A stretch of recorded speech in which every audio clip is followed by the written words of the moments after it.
Welcome to our channel. Today we how to withdraw coaching payments from Payhip to your bank, beginner guide step by step clearly. To withdraw coaching payments from Payhip to your bank, start by logging into your Payhip account. Once you are logged in, navigate to the Money section in the dashboard. Next, look for the Payouts tab and click on it.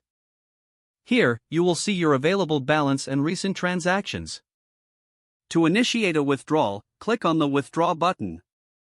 You may need to set up your bank account information if you haven't done so yet. Follow the prompts to enter your bank details accurately. Ensure that the information is correct to avoid any delays or issues. After entering your bank details, review the withdrawal amount. If everything looks good, confirm the withdrawal request.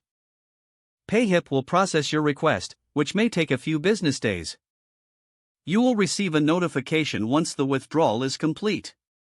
Check your bank account to confirm the funds have been deposited. If you encounter any issues, refer to Payhip's support resources for assistance.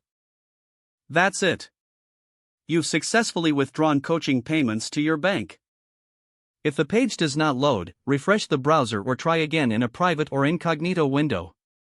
Make sure you are using the correct email address, then retype it carefully to avoid small typos.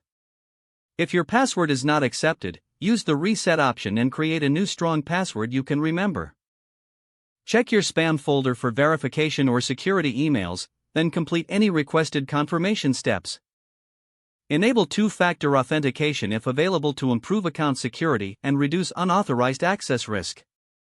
After signing in, review your profile details so your contact information and settings are accurate and current.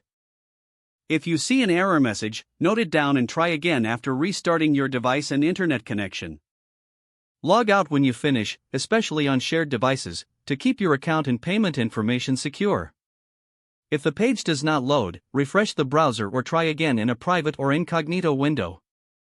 Make sure you are using the correct email address, then retype it carefully to avoid small typos. If your password is not accepted, use the reset option and create a new strong password you can remember. Check your spam folder for verification or security emails, then complete any requested confirmation steps. Don't forget to like this video and subscribe to our channel for more step-by-step tech guides.